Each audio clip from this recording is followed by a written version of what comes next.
Salut, c'est Overflow Guy. Oui, j'allais le pour dire. BGP Music Live. Exactement, pour BGP Music Live.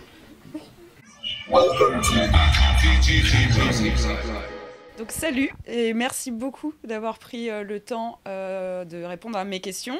Surtout que maintenant je le redis en direct, vous êtes pour moi la découverte du Hotfest en tant que média de groupe émergent. Donc c'est un vrai plaisir de vous avoir parmi nous. La première chose que je vais faire, c'est de vous laisser vous présenter et de présenter le projet.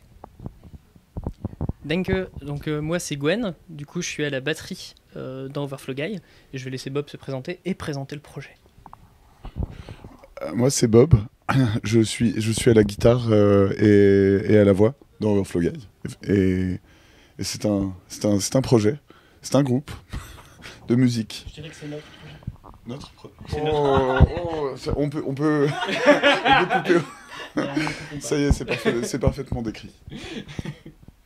Alors du coup, je vais reprendre la main. En fait, vous faites, mine de rien, un style musical qui a l'air hyper connu, mais qu'on n'entend plus du tout. Et à votre sauce, vous êtes un duo, vous le dites, noise grunge psyché.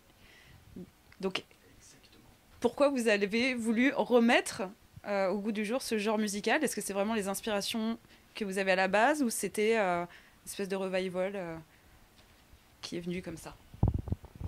Alors au départ, on voulait faire du Fugazi en mode prog. Mais on n'est pas assez doué. On n'est pas assez doué. Alors, je me désolidarise complètement des propos de Gwendal. Moi, la prog, c'est pas possible. Et à la base, vraiment, je devais être batteur dans son groupe, et il voulait faire un groupe de Fugazi en mode prog, et ça l'a pas fait. Voilà, un terrible accident de parcours.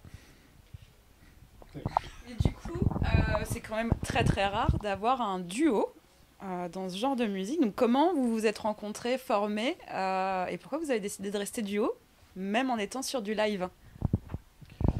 Comme disait Bob, au départ, il devait être à la batterie dans un groupe qui était en fait la transformation d'un projet solo que j'avais.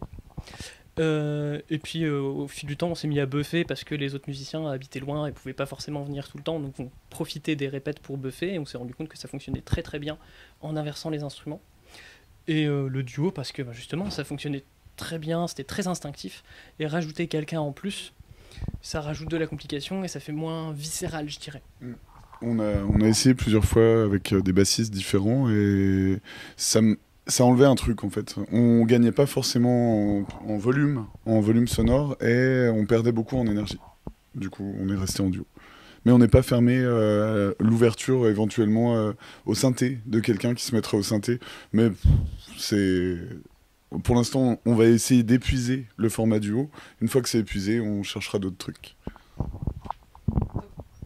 Pour l'instant, on peut vous découvrir avec 2 EP de 5 titres. Donc il y en a un qui est sorti en 2021 et un en 2023, donc récemment. Mais vous avez annoncé un futur album, un premier album. Est-ce que vous pouvez nous en parler un petit peu? Alors c'est surtout Bob qui est à la manœuvre, donc je vais te laisser en parler.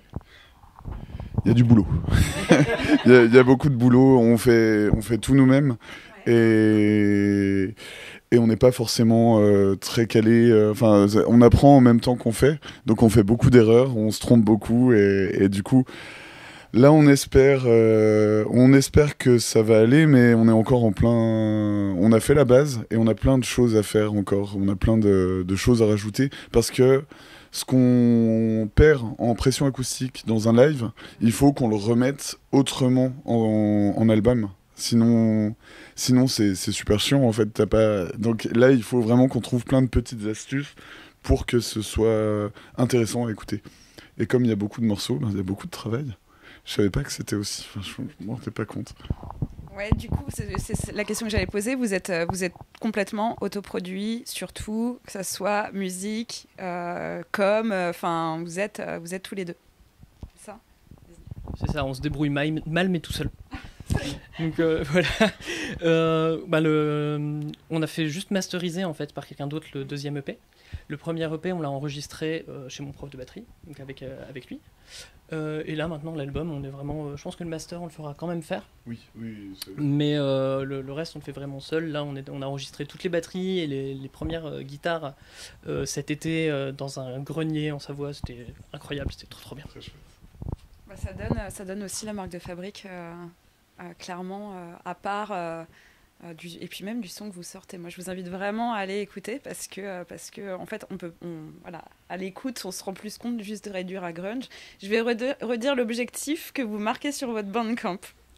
Parce qu'on a plein de choses à vous demander. En fait, votre but est de réconcilier l'énergie nihiliste des ados grunge, jusqu'ici tout va bien, avec l'introspection désabusée des trentenaires. Alors, nous, on s'est fait la remarque, n'oubliez pas les quarantenaires, surtout pour le grunge, qui grignote du post-hardcore autour d'une IPA de supermarché.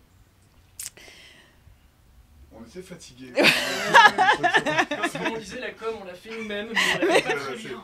Non, en fait, on a tout de suite l'image, donc la com est pas mal. Mais voilà, ça enlève quand même une partie du public. Ne nous oubliez pas, nous les vieux, très clairement. On est à un endroit particulier, on est au Haute-Fest, et c'est pour ça qu'on est réunis aujourd'hui. Qu'est-ce qui vous a amené à vous retrouver sur ce festival en particulier ? Bah, c'est moi, du coup. Parce que du coup, je suis autiste. Et du coup, bah, ça m'a fait jouer ici.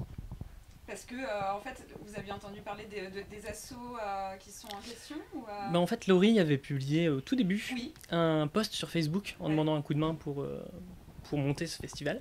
Et j'ai été une des premières personnes à lui répondre en lui disant bah, si tu veux, pas de souci.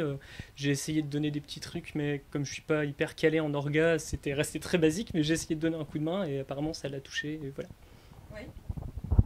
Et vous êtes du coup investi aussi auprès des assos qui sont partenaires du festival, ou c'est vraiment suite au post Facebook, tu as découvert aussi les assos qui travaillent sur le fest, ou tu les connaissais d'avant? Non, je les connaissais pas. Parce que vous êtes un groupe local, hein, vous êtes du coin. Ouais, d'accord. Donc ça a permis aussi d'élargir le cercle des partenariats possibles pour votre album, ce qui est très bien. Je vais vous laisser le fameux mot de la fin. On l'a travaillé beaucoup, donc je pense que c'est le moment, c'est le grand moment. Impossible n'est pas possible. À méditer. Ça fait réfléchir. J'ai eu un problème, j'ai même pas pensé à dire au revoir, j'étais tellement scotchée par le mot de la fin. C'est le travail. Exactement ça. Donc je vais quand même dire au revoir ici. Merci beaucoup de nous avoir suivis pour cette interview. On les reverra, hein, parce que évidemment on va pas les lâcher à la sortie de leur album. Merci beaucoup d'avoir été avec nous et j'ai trop hâte de vous voir sur scène tout à l'heure. À bientôt sur BGP Music Live.